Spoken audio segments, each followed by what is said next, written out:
What's going on, everybody? Welcome back to the Hardworking Happy Hour. I'm Sean. And I'm Catherine, and as always, we'll be breaking down all things trades, entrepreneurship, and turning your creativity into a passion career.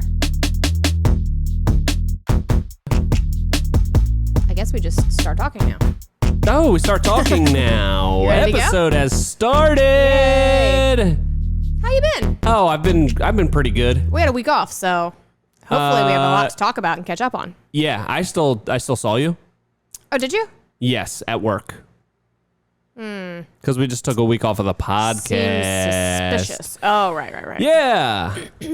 Anyway, we got an exciting episode this week. Well, first of all, let's say I hope everybody had a great Labor Day. Yeah. Did you? I did. Did you? I think so, yeah. I think on Labor Day, I went to Costco. Oh, they're open on Labor Day. Oh, yeah. It might have been Sunday. I forget. But, they get you there. They really do. I even said, I don't even really need that much. It's more of a social outing for me.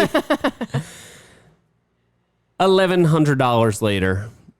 That's pretty incredible. I know. I got Your TV, wife sent me a picture of you walking in the door with a Kirkland sweatshirt on, holding a TV, so with a big old smile on your face. Oh, I was so happy. I was really just in my element. I love that place. I really do. So that's probably what I'll do this weekend. Anyway, what is that beer not good? Something's wrong with it. Yeah. Yours was fine? Mine tastes fine, yeah. Okay. Something was wrong with that beer.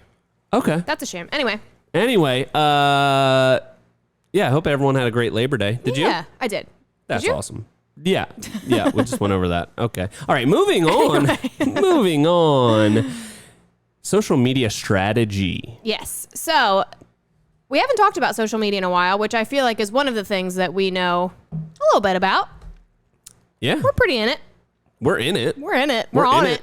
We're on it and we're in it. Yeah, and we haven't talked about it in a while, so I thought it'd be a fun little exercise to talk about how to create a sustainable social media strategy. Because I feel like a lot of people get in their heads about like, oh, social media, it just comes naturally. Like as I'm doing something, I'll think to pick up my phone, grab it, record something and post it. It's like, it's just supposed to be part of your life. Like that's just what I'm showing. But then if you have that mentality, it never happens. That's true. And so it's good to create like a strategy around it.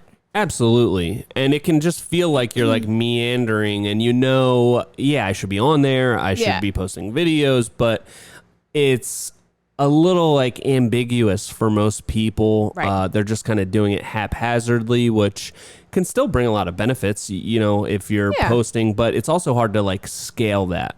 Sure. So if you're on site, you're a small company and you're the one that's like filming it and posting it, it's a lot easier. Once you get a little bit bigger, it can be tough if you're not on site every day. If there's just a lot of stuff happening, it can be difficult to keep up with that. So that's especially when it's important to have a strategy, and it just helps like clear your mind up. Yeah, and it's just one of those things when you have a strategy, you're kind of forced into a routine.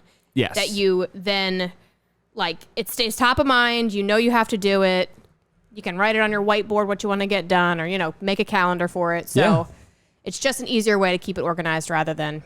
Because, I feel like that's just the trap of everyone thinking like, oh, social media, it's just like these things happen naturally and not that much time goes into editing it. You just pop it up on the internet or whatever. So we'll go over all that because there's a lot, obviously, to it. And even if people are a little bit more established, it's still good to have like a strategy and reevaluate it every once in a while. Yeah, for sure. What exactly are we trying to get out of this? Yeah.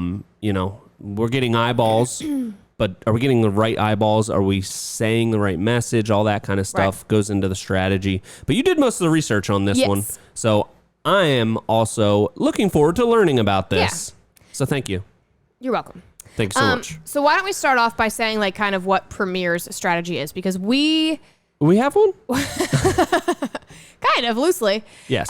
We've been doing this for a while. Yes. We have kind of advanced beyond a beginner role in the social media world because we have a videographer and an editor.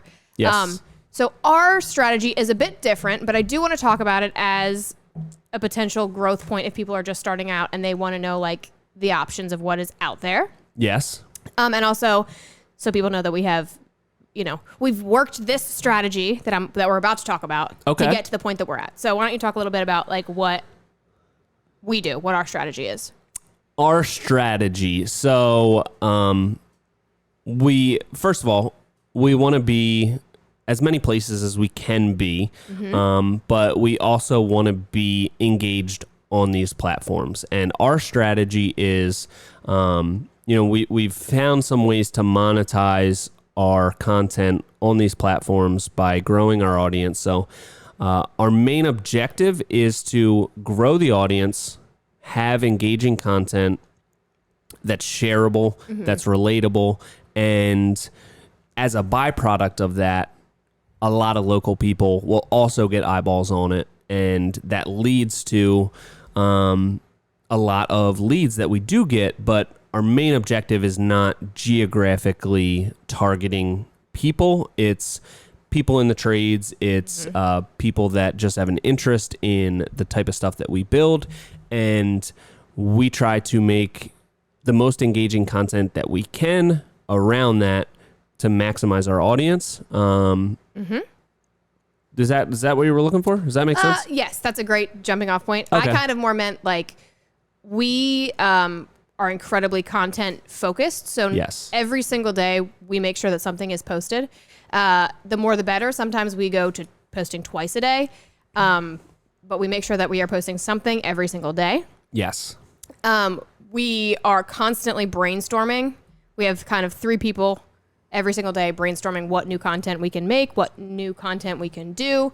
We are on every single platform that is available except for, what is it now? X. And Threads. And Snapchat. Oh, okay. Well, yeah, I guess and we're not on a there's couple. probably other ones. We're on the main ones. Yeah. Instagram, Facebook, TikTok, LinkedIn, YouTube. Yeah. And for the sake of this episode, we'll talk more about short form content creation rather than long form, just because that's a whole different beast and something that's not super attainable for everybody because it takes so much time. So we'll kind of put that to the side. But YouTube does have YouTube Shorts, so we will kind of touch on that as well. Yeah. So yeah, we are incredibly content focused and driven, and we Yes. try to pump out as much content as we can that is interesting to people. Not uninteresting to people. We don't want that. No. And like I mentioned, we do have a videographer that does the editing now. Yes. So yeah, we have surpassed the entry level, I would say. We are now in the We put a lot of somewhere in resources behind Yes. the content. Yes. It's a big initiative for us. It's not just post, throw up a video. What can we video? Right. What can we film today? It's a lot of thought and a lot of resources and a Yes. lot of effort goes into it. But I think what we're gonna get at today is maybe some ways that you can kind of take the strategy and maybe not go quite as hard in the paint. Yes. Just, if you're, maybe just trying to take it to the next level, or just maybe you feel like you're just out there kind of willy-nilly posting things and you kind of want to have more of a strategy behind it, more of a initiative behind what you post on the internet. Yeah. So, okay. So that's what we do. But now, step 1. Yes. Before you even start this new posting strategy, you need to audit what you have on the internet. Because something I see all the time is people, they probably transferred they had a personal page that is now their business page. That's true. So yeah. it's a lot of mixed messaging, which actually Premier's page, it says we are at Premier Outdoor, but it still says Sean Collingscrew. So it is technically still like more your personal page rather than for Instagram. Yeah. And I think maybe for TikTok as well. Yeah. And then on Facebook, we have the business page, and then you have your personal Facebook page. Yes. But this will happen a lot where people kind of transfer their business stuff, and then it's still kind of, there's mixed messaging, whether it's a personal page or a business page, while ours is like, and our Instagram would be like a personal page because it says your name and like, Yeah. it appears to be Sean's page. it is still very much a business page, like with, links to the website and all that kind of stuff. So Yes. when you're doing your audit, make sure that your messaging is clear. There's no mixed messaging. It's not, as much as people love photos of dogs and your kids and all that kind of stuff, if it's a business page and that's all you're posting, it's kind of confusing. People are going there to see your work, and then you're seeing pictures of dogs. You're like, cool, cute dog. What does their work look like? I'm not saying don't post those things, but maybe just and sporadically. For the record, can we is pictures of your food, are we done with that? Oh, what? Definitely. We're done with that. Okay. Like, I feel like you see that not as much anymore, but like that used to be such a staple of Instagram, like people taking a picture of what they're eating. Interesting. It's like, who cares? I forgot about that. Yeah. So don't do that. Definitely don't do that. But you bring up a good point. Okay. Yeah. Because our Instagram page, our TikTok, it is a business page. It's highlighting our work, but the picture is of me. Yes. It says my name, so it looks like I'm the one that is like, I'm the one that's behind the page. Right. Which is good for us, but you need to evaluate how you want your company to be represented. Exactly. And what I always like to tell people is you shouldn't necessarily be the face of everything if most of your clients aren't going to have any interaction with you. You get what I'm saying? Okay. Yeah.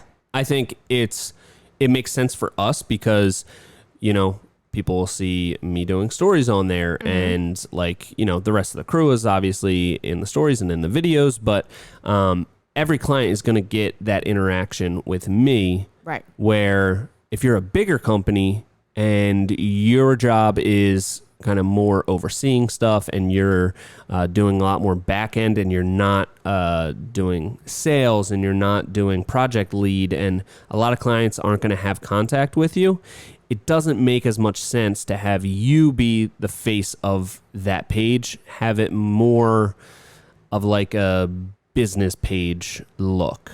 Mm-hmm. Does that make sense? It does. Okay. I'm kind of 50-50 on that because I am so big on the show your face thing, and I think that it does create a personal connection. So Yeah. I agree that if you're not going to be the person that is dealing with it, Yeah. then, maybe not you just being like this, overseer, figurehead persona. But in that case, still show somebody's face. Like, show your employees, if they're okay with being filmed, obviously, show somebody's If not, face. fire them. Yeah. Just to give that personal connection that it is there are people behind this. There is a team behind this. Definitely. And, let people see you and be comfortable with, your team. But Absolutely. we can get into that later. We talk about that more later. Okay. Oh, all right. I will. All right. I'm done. No, you're doing great. Oh, thanks so much. But again, with that, so another thing is we're trying to create something a little bit different where we are not just locally based. So that is part of the strategy with the way that we do things. If you are using this Instagram to just get local business, pop a logo in there or or if you are the figurehead and you want to be that person of the business, have yourself in there. But just make sure that everything is easily identifiable across platforms. So don't have what? Nothing. I'm doing kind of like reactions towards this camera, and I'm just kind of entertaining myself a little bit. Okay. So when you have, no, you distracted me. I'm so sorry. Oh, okay. Across platforms, make sure that everything is the same. Don't have like an outdated logo on Facebook and then have your headshot on Instagram. Make sure that everything is very cohesively linked to each other and easily identifiable. Also, make sure that if you want local business, put where you're from. I keep seeing this everywhere. It's I like do as well, yeah. in the bio, you have no idea where these people are from. And you're like, how are you going to get business if no one knows where you're from? Great point. Love that. Put where you're from or where you want to do business. Yes. And show your face. So get two birds stoned at once, right where you're from on your forehead while you're doing stories. That's a great idea. Yeah. It's a great idea. Okay. All right, you really distracted me with the talking to the camera Sorry. thing. Might be a good clip because I do a little bit of this, like a little. Pointing and nodding. Yeah, pointing this and nodding. This is still an audio thing too, so you got to explain what you're doing. Well, it's a perfect time to tell people, go check out our YouTube. You'll know what we're talking about. Be on YouTube. These full episodes are on youtube.com. So your pictures, they're all the same, your logo or the person or whoever. Then we're moving to the bio. You're going to have where you're from, and you got to put what you do. Yeah. Put how to contact you if you want people calling you, which, it's 2023. Do you really want people calling you? Maybe send them to an email or something. But yeah, think of like the best punchy, concise way to describe what your business does. Like, Sean, what would you write to describe what Premier Outdoor Living does in like 10 words? We design and build unique outdoor living spaces in southern New Jersey. Perfect. Thank you so much. Yeah, I mean, that's when we write places. That's right. what I write. Yeah, exactly. It's kind of our bio. So that's what needs to be in your bio. Don't put like a lot, which maybe this is a controversial stance, but a lot of people put gun nut in their thing on their business pages. And I'm like, why? What does that have to do with anything? Why are you putting that in why is that in your business bio? Do you think that is helping you draw in business? Yeah. That's a good point, because I was... You're considering putting that in? Well, I was considering putting in I'm mildly addicted to Nutella. Okay. And sometimes I binge on it pretty hard. But you thought about adding that? Yeah, should I not? I don't think so. It's okay. not... If it's not relevant to your business... I mean, maybe in that sense, it would be like a funny little quippy thing. Just to connect with all my other Nutella nerds out there. Yeah. It might be a good way to do it. But I would avoid things that are, a little more personal. Leave that on your personal page. Yeah. If you need to put that out there, put it on your personal page. Doesn't really need to. You only get so much real estate to talk about your business and what it does. Like, do you really want to take that real estate up with saying other silly things? I agree. Like Nutella. And I think when we talk about it like an audit of what you have, I think you should look at it from the perspective of somebody that has no idea who you are, what you do. It's their first time having any type of interaction with you, because even us, like, we can get like lost in this sense of like, yeah, the people that follow us know who we are. That beer's no good. I keep drinking it and it's terrible. Okay. Yeah. Put it over there. Yeah. Sorry. It's all right. Really gross. Now you're distracting me, but sorry. Look at it from that perspective, because you can get lost in the fact of like, yeah, we post all the time. Like, people kind of know this about us, but every person that goes to your page should be able to look at that bio and know the things that you just said, what you do, who you are, where you're from, and then an action item, like, a call to action, call us, email us, whatever it is. And also just look at all of your online assets and how they'll be interpreted. So one thing that has come to my attention that we need to address is on our website. So on our website, and this only pops up if you like send somebody a link to our website, there's like, I forget how you even do it, but it's like the picture that pops up when you send someone, and it's like from the first job we ever did. Oh, really? Yeah. Okay. And like, so rarely do I send someone a link like in a text or whatever to our actual website. Yeah. So it's something I saw recently, and I'm like, why is this? I don't even think that picture is on the website, but it's like embedded in as like the, I don't know. We got to look into that. But okay. Yeah, we it's will. So there's always things like that you need to take a look at, and look at it from the perspective of somebody that doesn't know you and it's their first interaction with you, because a lot of times it is. Yeah, 100%.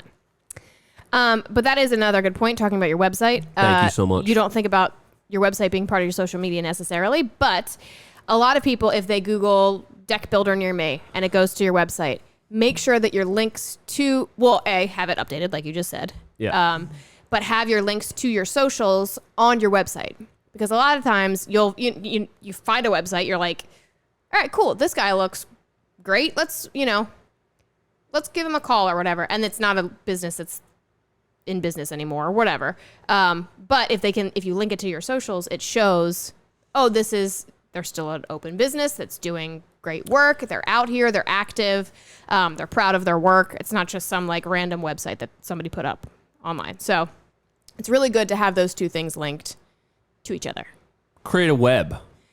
Trap people. What you want to do is you want to trap people inside of your web. Exactly. They go to your Instagram, they click that link tree, and they're like, oh my God, now I'm on the YouTube. And then the YouTube links to the website, and the website links back to the Instagram, and it's just, they're in a vicious cycle. They're trapped there. Honestly, yeah, I think you never know where those initial eyes are going to come from. It could come from Google, it could come from Instagram, it could come from TikTok, but make sure that everything is interconnected so that people can get whatever they want out of it. Somebody might see it on TikTok and be like, I want to just learn more about how they build stuff, so I'm going to go to their YouTube. Or, hey, this person is local, I want to hire them. I want to go to their website and fill out a contact form. So make sure all that's interconnected, because you want to trap people in a web of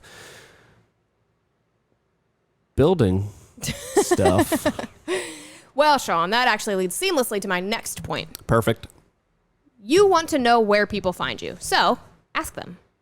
When, like, after, you're going to work on your social media, you're working on your website, you're getting all this stuff ready and together, you put all this work into it, and then you're like, okay, well, I'm getting all these new clients. This is amazing, but I don't know where they're coming from. Ask them. We put it on our contact form. One of the fields that people have to fill out is, where did you hear about us? Yeah. You can do that if you have an online portal. If it's a call, just ask people. So then like, if people are finding you from local Facebook pages, that that's working, and that's where you should put your attention. Put more focus on that, because that's what's working. Go heavy into that. That's but you'll never know call. if you don't ask. Yeah. One thing that we got recently on an inquiry was, how did you hear about us? And they're like, I don't know. It just kind of popped up. I really liked that. I was just like, I don't know what that means. But cool. That's awesome. Did you see that one? I didn't notice that, no. Really? Oh. That's funny, though. I like it. Okay. And I already said and obviously, like I already said, take all the personal stuff off for a business page. I know that's hard for people to hear, because they're like, everyone wants to see about me and my family and my life. And while people do, because it creates a personal connection, just make sure that you have a good balance of that. Yeah. Because ultimately, if you're making a business page, let it be a business page. And I think I've seen people's pages where it is a mix, and it almost makes it look like they're just doing this building stuff like on the side. Mm-hmm. Like it's a kind of like a hobby. Yeah. So really be mindful of that. Like, I'll post pictures of my family, like, on a holiday or something like that, because, people want to know, hey, he's a family man. Right. This guy's a family man. Love that. But you don't want it to be like, all right, well, what's going on here? What is this? And I feel like this really comes into play with stories, because I think a lot of people will post things to their feed that are business related, but then in their stories, it's just, 30 things of like their home life, which again, if you're trying to create that personal connection, that's wonderful. Do a couple stories like that. But if it's like 30 of like your kid's first day of school, it's like, okay, well, I was here because I wanted to hire them, but now it's just like, now I feel like I'm an interloper into their life looking at their kid's first day of school, This feels targeted. It's Max's first day of school on Monday. I gotta put it in the story. What about the raccoons that I always post? Those are kind of funny now. But see that funny song that I had on there? Yeah, you did find a very random raccoon specific song. I know, it was great. Yeah. I'm not saying don't post first day of school pictures. Because I'm going to. I'm just saying if someone looks at your story and every single time they go to look at it, it's just tons and tons of photos of your family, it feels like, oh, I don't know this person personally. Now I'm just involved in all their family activities. Yeah. I was just trying to hire a deck builder. Yeah. A balance. A balance there. I'm not saying don't never do it, because it does form a personal connection when people are like, oh my gosh, look at this person's wonderful family. That's adorable. What a cute little boy. They would definitely say that about Max for sure. Of course, he is adorable. He is. I think but if it's exclusively that, it's just it's a little much. But if there is anywhere to maybe show a little bit more of that, it probably is in the stories. Still have a balance there. Yeah. But you don't want when they go to your profile to look at it and half the pictures are of your family and you fishing and you at a barbecue. Right. You want it to be... You don't want people to have to look for your work. Exactly. Through your content. You want that to shine jump through. out. Right. Yes. And I mean, there's no shame in having a business page and a personal page. If you want to share your family stuff, just make a personal page. Yeah. People want to see your family. Maybe. Not everybody wants to see people's family. Kids are adorable. Yeah. Make them their own. Well, don't make them their own, but personal, professional. Keep them separate. Separate. That just brought up something for me that I thought of.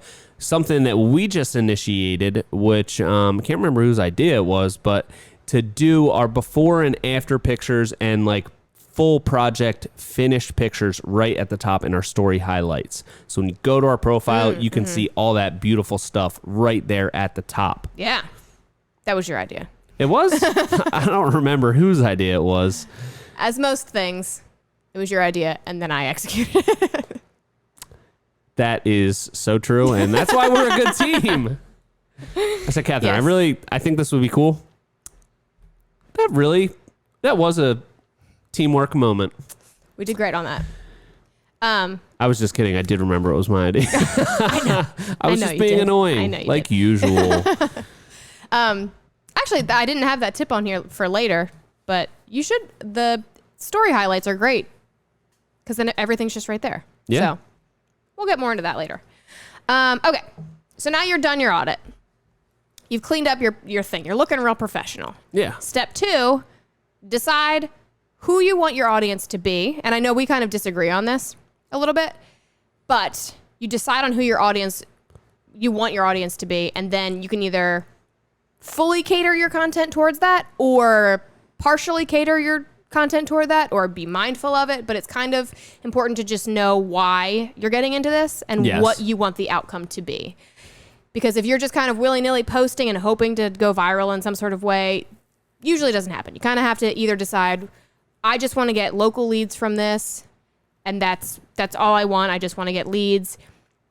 2 is like, I want to connect with other contractors. I want to know, I feel like I have some information to offer, and they also have information to offer. I want to get into this social part of social media. 3, you want to be an internet superstar, viral sensation, I guess. Yes. There's probably some other options in there as well. But Probably. What part do I disagree with you on? whenever I say that you should cater your content towards your audience, you say that you don't like that. What? When did I say that? You always say that. What do you mean? What do you mean? I don't remember That's any always of that. what you say. You always say just make fun content that you like making and just put it out there. Oh, well, yeah. I do want to have fun all the time because I am childlike in that way. But how I look at it, I do think that you need to be mindful of that depending on what your goals are. So Right. I look at it like, number one, if I'm not enjoying the content that we're creating, then it's not going to be authentic and people can sense that. So it's not going to go well if you're just pretending to be somebody else. Like we've talked about it a lot. There's really, really popular YouTube content that's very dry, informational, instructional. Yep. That does super well. And a lot of times maybe some of our videos would do better if they were just more straightforward and dry and instructional, but I don't know. I don't, when we're making the video, I want to laugh. Yeah. I want to say hilarious jokes, All right. So maybe the middle ground is be authentic to yourself Be authentic to yourself. in a way that caters to an audience. Caters to an audience, yes. And we're in an interesting position because we're not trying to scale the build side, so Yeah. we don't have to necessarily cater to those local leads because they're going to come in as like an overflow of reaching the broader audience. Yeah. You know what I mean? Most people that are putting in a ton of effort into creating content and growing the business, they want to scale the build volume with that. So that's where you need to be very specific about the geography and the location of these people. But for us, it's like we are already getting a ton of leads. Like they come in as an overflow of the broader objective of just reaching as many people as we can. So you have to evaluate that. Yeah. You know what I mean? 100%. Did that make sense? Yep. Okay, thanks. So if you're saying like, okay, what does that even mean? Cater my content to what my audience is. Like if you just want local leads, post like all of your work, and then one of the hacks to like get local content shown locally is like constantly tagging. Don't like tag the person's address, but like tag what city you're in, or different municipalities that you want to work in, and then that'll keep your content kind of in a local area if all of your content is tagged towards that local area. Yes. Also, the internet knows where you're from without you even trying, but like it's always trying to figure out where you're at, so like accurately. So if you see, like for us, we're Philadelphia area based, and I feel like my algorithm has been recently trying to figure out whether I'm from Philadelphia or New Jersey, and it's showing me different kinds of content. So if you interact with other content from your area, that'll also help that kind of, put your local web together. That's one thing that's very confusing about our business is that like we're literally 5 minutes from Philadelphia. Yeah. Not even. Mm-hmm. But we don't work there. Because it's a different state and we only work in New Jersey. We do not cross bridges. Yeah, but it's like if you're talking about like a metropolitan, that we're in the Philadelphia vicinity. Yeah. But we don't work in Philadelphia or anywhere in the state that Philadelphia is in. So it's kind of confusing. It is. It definitely is. So anyway, just thought I'd throw that out there. But yeah. All right. So now you have audited your stuff. You know what you want out of social media and you know who your audience is going to be. Step 3 is get all your stuff together that you're going to use. Whether it's cameras, we use phones for a lot, so phones are great. Whether you need more, like GoPros for time lapses, and that kind of goes along with figuring out what kind of content you want to get. So we will get into that more in a little bit. But make sure that you have everything that you need readily accessible. If you need a tripod, have that handy. Don't make it a tripod, make it a do-pod. You get it? I got it. I did get it. I like that one. Yeah. I'm looking at it right now. What would you call these things? There is no tripod. Only do or do not pod. Yoda. You said that? Do or do not. There is no try. I know. I was just kidding. Oh. Do or do not pod. Yoda really cares about content. There is no tripod. What's that? Sorry, I got on a whole. Yeah. What were you saying? What are these things called? It's like a clamp grippy with a gooseneck thinger. Gooseneck, yeah. Yeah. Those are super handy on construction sites. Oh, absolutely. Something you can just clamp on. You clamp it on, because tripods, you're not always on even ground. They, you might not always have something they might be too big. But these gooseneck things are super handy. They are super handy. One thing I think is worth mentioning, pretty much since the beginning, I've always said something like a GoPro is the best first investment. Yeah. And I still think that it is, because time lapses are still super engaging. They're so easy to do 100%. And they're so easy to just set up. You just set it up, you just go about your business. Yeah. And then, even with a GoPro or similar cameras, you can edit little clips right in an app and boom, you have a clip ready to go. So it's still, I think, the best first thing to get. And it's just easy. Yeah. That was another point of this, gathering your tech, is decide how you're going to edit this. Imagine this first batch of content you're going to do with this new strategy. How are you going to edit it? Do you feel comfortable editing on your phone? Is that good enough for you? Do you want to make that next step and do some sort of software editing, which is very intimidating at first, but it's actually super easy to figure out, and you can go on YouTube and figure out little tutorials or whatever. But know that has to be done. You can't just be uploading raw footage. You're going to have to edit it in some way. So figure out how you want to do that. Yeah. There are ways you can do it on your phone. There's lots of people that just do simple editing things on their phone. So that is an option. But if you're going to go out this new strategy and you want to learn something, make sure that you've got a good handle on it. Yeah. Before you launch this new initiative that you're doing. Yes. And what do you think? Do you have it? I have something to say. I always have a little something to say. Start with small clips.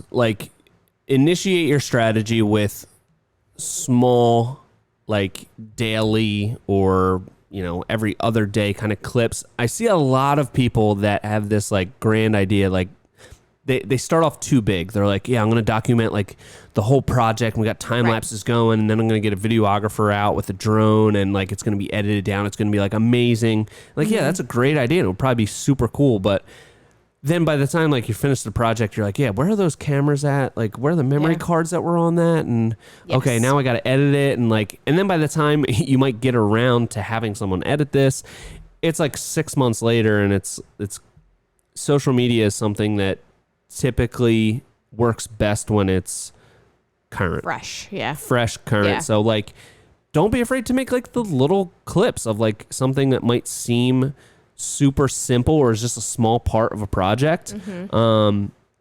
Start small with that and get your feet wet before you have this big idea of like this huge production that you're going to make, because I hear that all the time, and a lot of times I don't ever see that thing that they talk about happening. Yeah. Because it's just like they bite off too much. Yeah. That's a great point. And also, thank you. Not Appreciate all of your that. content has to be videos. So if you're like so overwhelmed with the idea of making tons and tons of videos all the time, it can be photos. Photos are, they're making a comeback or whatever. So yeah, you can do a mix of both. There's a lot of options with kinds of content that you can make. Definitely. Okay. Do we have time for me to say something else? Yeah, sure, man. Oh, thanks. This is half Appreciate your podcast. Let's go. What do you got? Okay. I have free range to just kind of say whatever you want. Interject whenever I. Yeah. That's awesome. Thank you. I appreciate Welcome that. to podcasting. Thank Sean, you so much. say whatever you want. Appreciate it. I think you need to be mindful of that balance. Video right now is so tempting for everybody. It's where you're probably going to get the most engagement, meaning growth, views and followers and all that kind of stuff. It's the best way to like go viral if that's your idea of where you want to go with the content. But something that we always need to be mindful of, and the story highlights with all our finished pictures are a way that we've done that on Instagram, but make sure that somebody fresh doesn't just see a whole bunch of in progress pictures and videos. Make sure that they see, okay, I see that they do a lot of stuff. They are in progress of things a lot. Yeah. But what's it look like when they're done? And that's something that we realized with our Instagram. It's like a new person, like depending when they go to our page, the last picture we posted might have been 10 posts ago, and they don't see what we're really all about, which is the finished product. So be mindful of that. Yes. Thank you. That is an excellent point, and Thank you so something much. that I have realized a lot of like the content creators in our field, I've noticed. I was like, I follow these people. I have no idea what one of their projects look like. I see them in progress. I don't know anything. I couldn't tell you. Like if I see a Premiere project, I'm like, I know that's a Premiere project. If I see that person's project, I would have no idea. I have no idea what their work looks like. I know what the in progress stuff looks like, but great point, John. Yeah. Great point. Thank you. Appreciate that. Okay. Now we're going to move on to actually making your plan. Oh, okay. We didn't do that yet? No. Oh, perfect. We haven't gotten to that part. We haven't gotten to the meat and potatoes of this. Hopefully you're not tired yet, because we still got the bulk of The work to do, yeah. stuff. So I am a planner, and I love sitting down and like making a plan. Yeah. Other people might feel the same way too. So a great way to get started with this is to some people do this monthly, which I don't know how anybody does this monthly, but let's say weekly, you sit down, whether it be like a Friday afternoon or like a Sunday night, and you think about what's going to happen in the next week. And you think, okay, I know that I have to make, let's say, 3 clips and 2 photos next week. What can I do that of? I know that we're going to be framing and we'll start decking this next week. What can I make clips out of those things? Yeah. And then you write them down. And you write them down somewhere where everyone can see them on the crew, so they know that it's happening. So let's say, on a crew like ours, we're not always the ones doing all the building. Shocker, I know. Sometimes we're not around when it's happening. When it's like the real specialty stuff that they need to call in the big guns for, they call in the A-team. Yeah, then we get called out for that. But yeah. there are a lot of things that are happening when we are... We get called out a lot. So it's important to, like, if you're like, okay, I need to get a clip of my guy is running joists and they don't know that you're trying to get this clip, they might go ahead and do it, and then you're out of that clip. Yeah. And one of the things that you always get so angry about is if anybody forgets to make a time-lapse video, you can't get that footage back. So it's one of the only things. Well, recently there's been a couple other things I've gotten kind of mad about, but I'm really becoming unhinged in my old age. Yeah. But before, it was only if we miss getting content, right, or footage gets deleted somehow. That really grinds my gears. Yes. So when you're creating this content calendar, put it on whatever, put it on a whiteboard if you have that, or just keep it on a calendar so it's top of mind and you know that these are the clips that you're going to get, and let everybody know, and make sure that you have everything there that you need. So if you're going to time lapse the joist going in, make sure that you have your GoPro there ready, not like, oh crap, I left that at my house. Like, guess we don't have that clip. Like, yeah. You can even make like we keep everything there all the time, but I imagine people kind of move stuff around, especially if they're on different job sites and that kind of stuff. Yeah. So make a list, make what you're going to... Check it twice. Write down everything that you're going to need to make that clip and make sure that you have it when you need it. Yeah, absolutely. Are you thinking like, wow, this is a fantasy land of organization? What's that face for? No. I was just in my head. He's making a list. He's checking it twice. Sorry. I've been seeing a lot of content lately about like POV, you have ADHD. And I'm like, yeah, I finally feel seen. But there's no other world I would like to live in than my own little fantasy world that I create in my own head. So it's beautiful. Thank you so much. But yeah, that does sound psychotic amount of organization, and that is why sometimes I'll come up with an idea and then you have to be the one that executes it because then I'm on to the next thing. So yes, make a note of that. Yeah. And just to be clear, this is kind of a fantasy land because I would love to exist in this world, but usually we don't. But because we are so content driven, we all know that we have to be making content. So we all always have everything that we need right where we are because we only do one job at a time. Yeah. So that is our workaround for this. But this is a great way to start just so it gets ingrained in you that you need to make content. Because if it's not already part of your daily schedule, it's very hard to just kind of willy-nilly make it happen. Yeah. Get it in there, get content minded, and then eventually you can go to a point where you're probably not this militant about the content you create. Yes. You'll figure out what works best for you, obviously. Yes. In the long run. Also, like you mentioned before, you film all this stuff and everything's good, and then you're like, oh crap, where's that memory card? Or, who's going to edit that? I got all this cool stuff. I had a cool idea, but where even is it? Plan when you're going to edit it. If you record something, okay, I'm going to go home and I'm going to edit tonight, and it's going to be ready to be posted by tomorrow. Yeah. Or figure out when in your schedule you're going to make that time to plan it, because that's another thing. If you don't plan for it, it's not going to happen. You always say that. You always say that. That's a great point, though, because that's also going to help you find a balance of how much you should be filming and how much editing you can handle, like how much work you have to put into the editing. Because if you're just like filming stuff all day, you have so much footage and you have all these ideas about editing, but then you don't get around to editing it. And then the next week you film a bunch more stuff and you now just have this overwhelming backlog of content that you're like, I have no clue what to do with it. So if you're editing, this might be a surprise to you, but I, with content, always like to be very on top of it editing wise. Like when I was doing all the editing myself, that's one thing that I would stay on top of, because as soon as you're a couple days past it or whatever, it's hard to jump back onto it and keep up with it. So, and it helps you find a balance of what's realistic to handle and what type of content you have time to edit, and it'll help kind of dictate a lot of the stuff you capture once you get into editing it, if you're keeping up with it. That is such a good point. Thank you so much. When I started doing the filming and the editing, I had no idea what I was doing, and I was filming absolutely everything. So then when I went to edit, I had like 8 hours of one day, and I'm like, okay, I know that there was this 15 seconds somewhere in this day that I wanted to make a clip out of. And Where then you Sean have told to, like hilarious joke. right.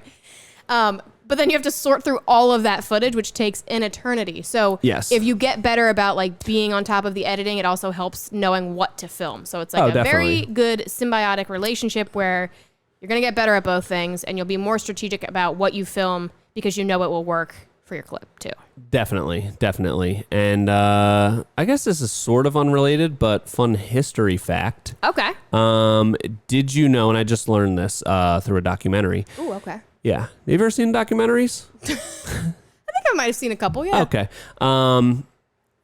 Norway. The country. Mm-hmm. They put barcodes on the side of all of their ships for the Navy. So they can Scandinavian.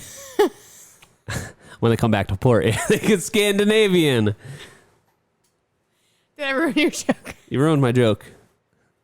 I was trying to set it up like it was like I learned it from a documentary. You ruined everything. How did that tie in? Where did you... It didn't at all. But we said something about like a hilarious joke, and then I remembered. Oh, that was it. Okay. That's definitely a joke I've said before, but I just remembered it like a couple days ago again. Great. Sorry, Sean. Can we delete that and I'll say it again? You won't ruin my joke. Sure. So when they come back to port, you can Scandinavian. Right. So good. It's a really good It's joke. a really good joke. It's one of my favorites. Okay. So all your content is edited. You're ready. You got it. You're sitting on it. And then you're like, okay, well, when do I post it? When is the best time of day? Do I just willy-nilly post it?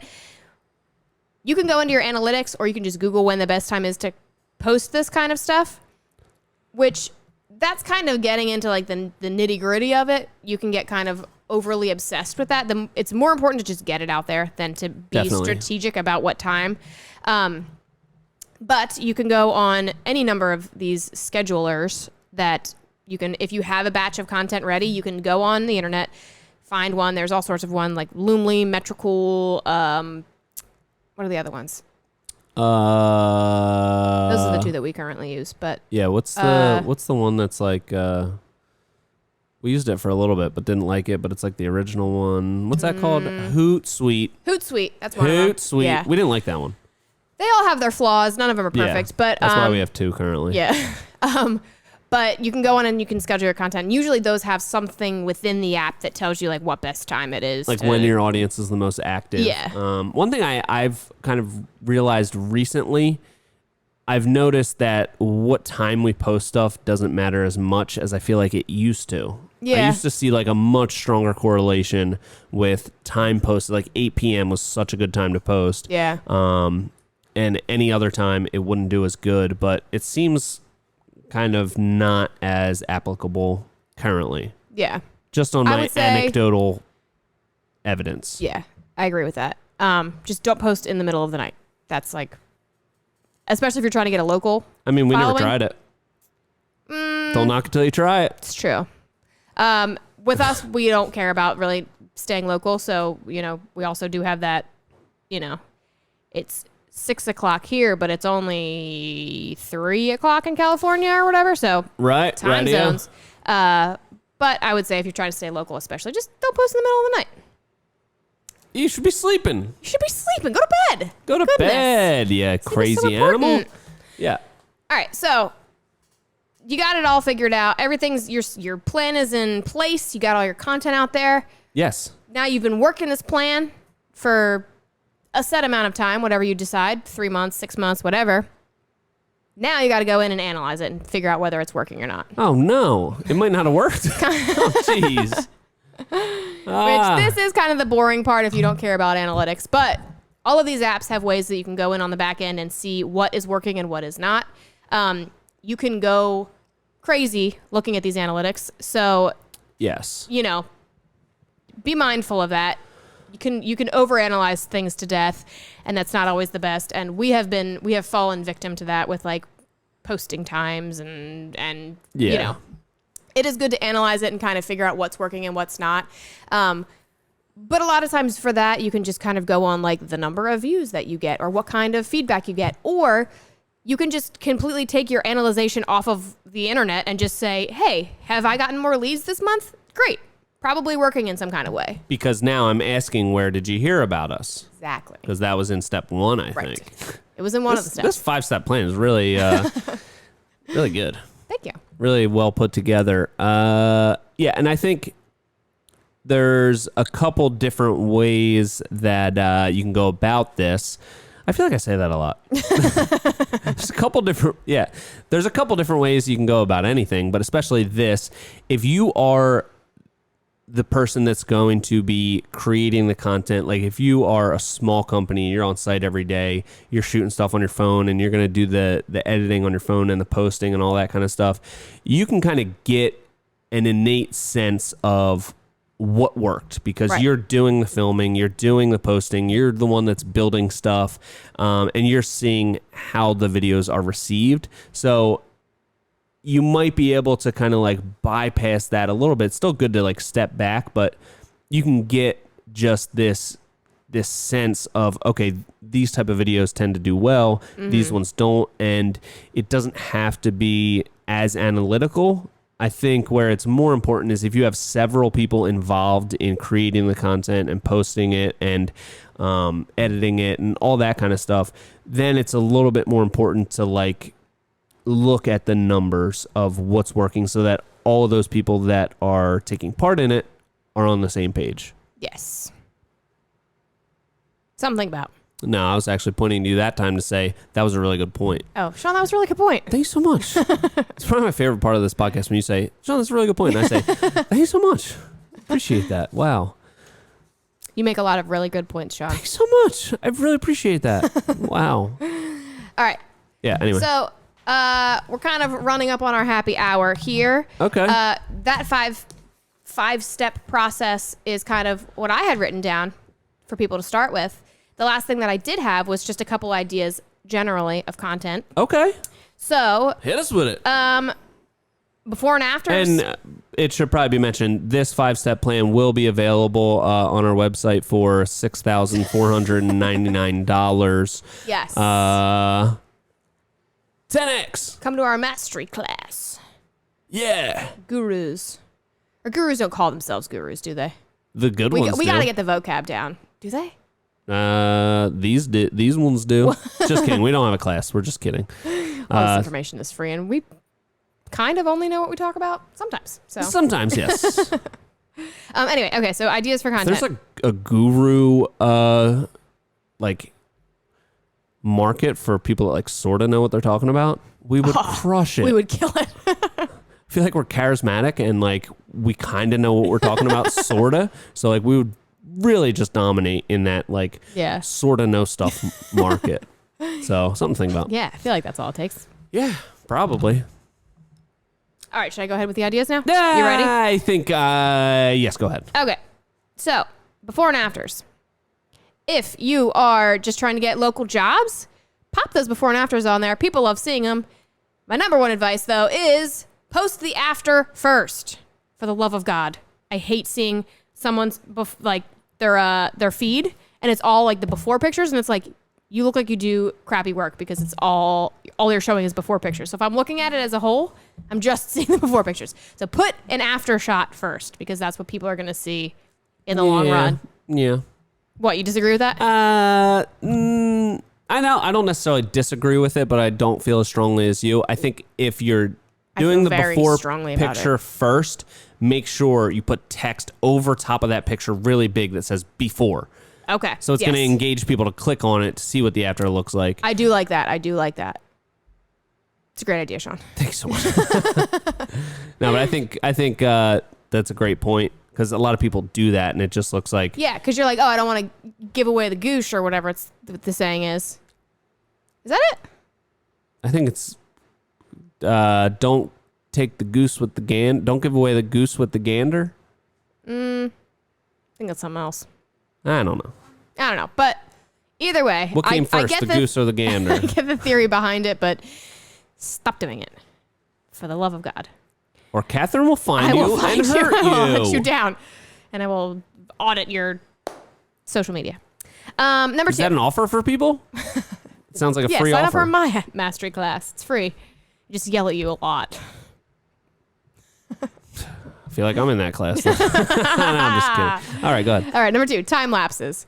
These are just a crowd pleaser. Everyone loves seeing them. They're easy. They're quick. If you can get a GoPro and pop that into your computer, it's like very little editing. You can even do it on the app. It's very simple. People love it. Classic. Simple.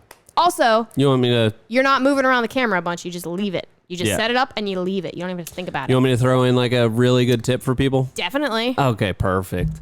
Little hack for if you're doing like a really small little portion of something, set up your phone time lapse in vertical format. Like we just did it recently, scribing a couple pavers up to these boulders. So it's something that's not going to take a lot of time. It's a very small little task, but it's kind of cool looking. Set up your phone time lapse and then slow that footage down to 50%. And it creates a very cool, almost stop motion like effect with the time lapse. And those videos always do very well. So, yeah. It's a great idea, Sean. Thanks so much. No, I just feel like I have to say it. Yeah. You do. Tips and tricks.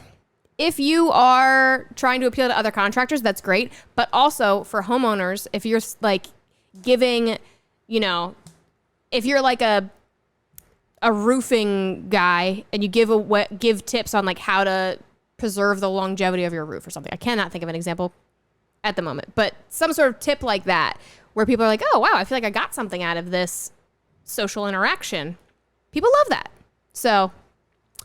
And that's like, we did an episode on like, that's how you trick people. Like they feel liking like you. Yeah. Yeah. They feel like they got something and now they owe you. Yeah. And that's just a great way to show you know what you're talking about.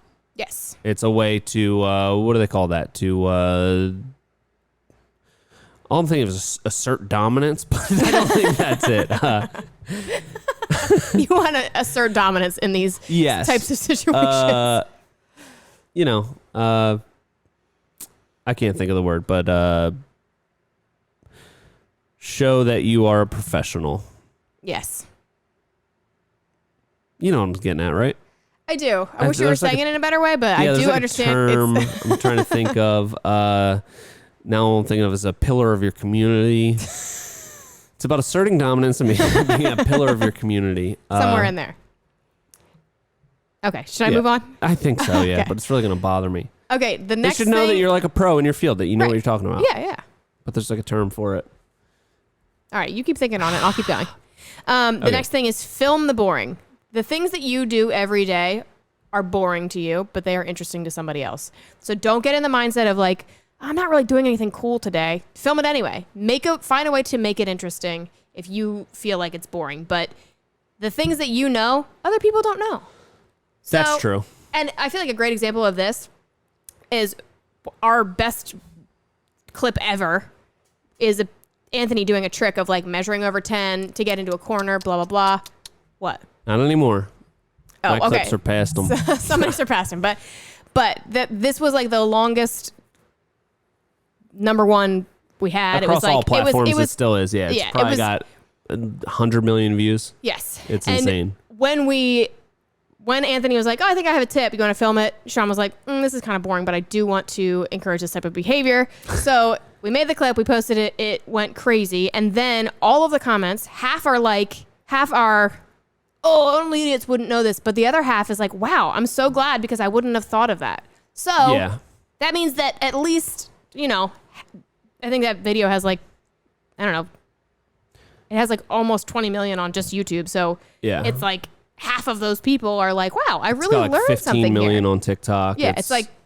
It's got a lot of views, yeah. So it's got at least 50 million across platforms. It's debatably a boring clip because half the people already knew it. But, that's still millions of people who were like, wow, I really feel like I got something out of this thing. Oh, definitely. So film the boring. It's worth it, I promise. Just because it's boring to you just means that you've seen it a lot and you know what you're talking about. So now you should share it with other people. Yes.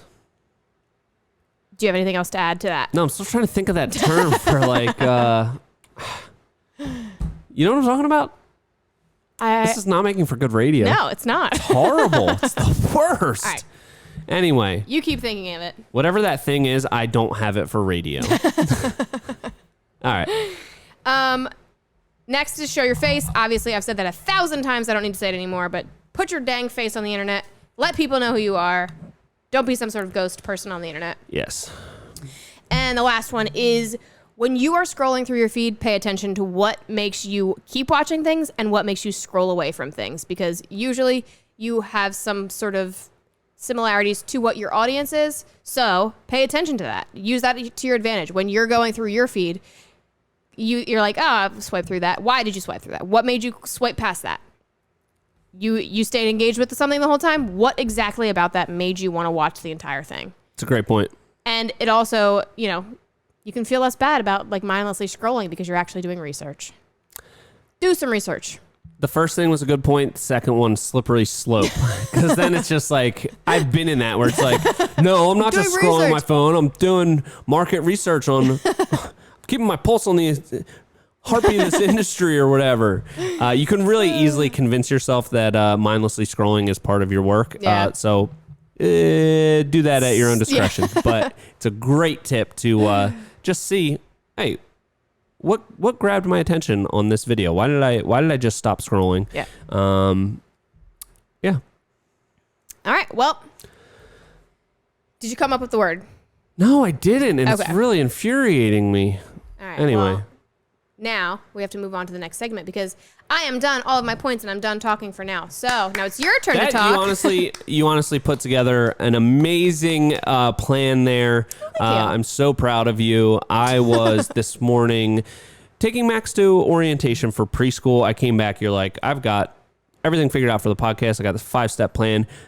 Amazing job. Wait, was it just because I wasn't there distracting you? Probably. Wow, that's horrible. It's all coming together. Yeah, it's all making sense now. I did get a lot done this morning. Yeah, you did. Okay, well. Anywho. Okay. So now. Bad sales story. Wait, we got to say it again because we got to make a clip out of this. So it's got to be we do? Clippable. Say it. Time for our bad sales story, brought to you by Groundwork. Great job. Do you have one for us? It was your week. It was, and I went through the inbox, and we got one from a feller named Joe, JDM Construction. That's all we got out of him. So, but Ooh.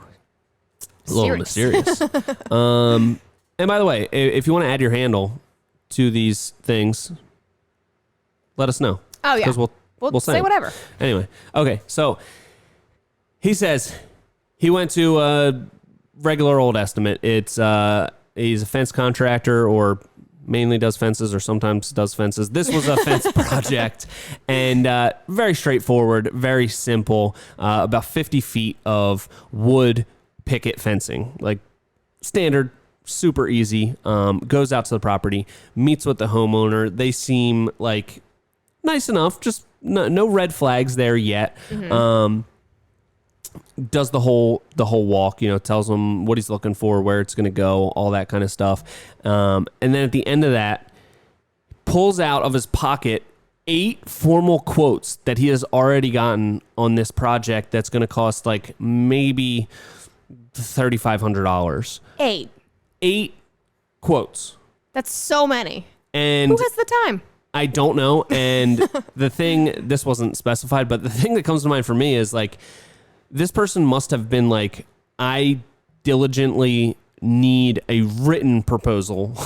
Like, because most of the time, like, you get, it's like, it's going to be like $4,000 or whatever, this person like had 8 printed out, or maybe they were printing out emails. I don't know, but that's what it seems like. So deliberate to have those written down. And basically it was just like, I already got 8 quotes.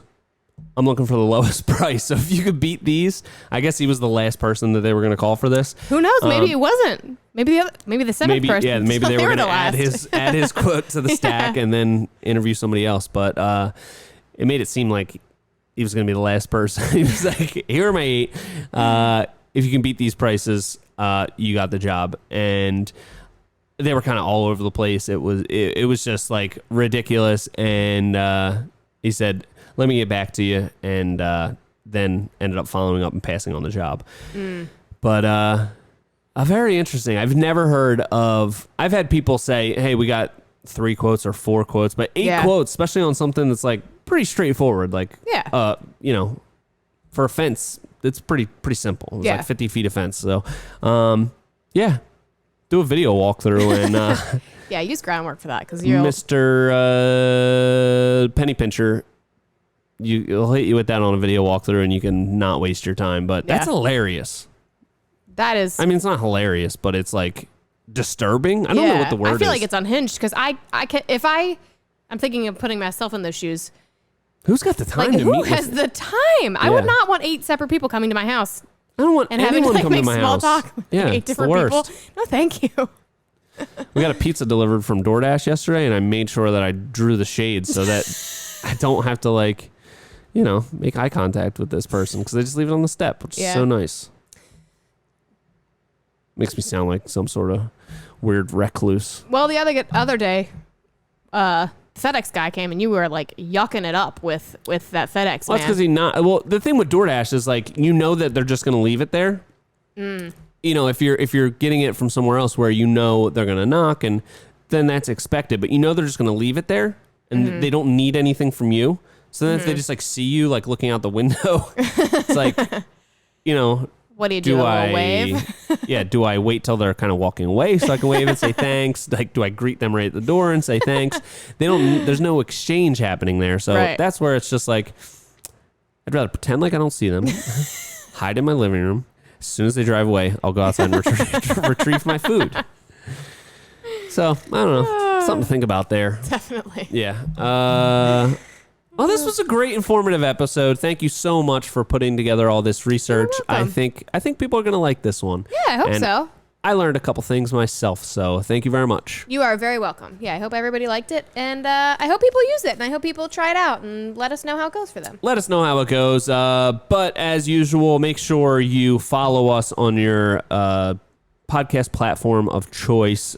Subscribe, follow, write a review or something. Write a review. Tell somebody about it. That'd be so nice. Only if you're going to tell them it's good. Don't tell them it's going to suck. Don't do that. Please don't do that. But also, before we go off of the air, we will be at H&A for the podcast. So H&A is in roughly a month, I guess. A little over a month. Yes. And we're going to be there with the podcast. So please, if you're there, come say hi. Yes. We'll be around. Absolutely. We're very much looking forward to it. So absolutely. We'll record some episodes while we're there. Yeah, totally. Are you going to do that with your shoulder? Do a little record dance. some episodes. Okay, but until next time, this has been the Hardworking Happy Hour. See you next week. Bye.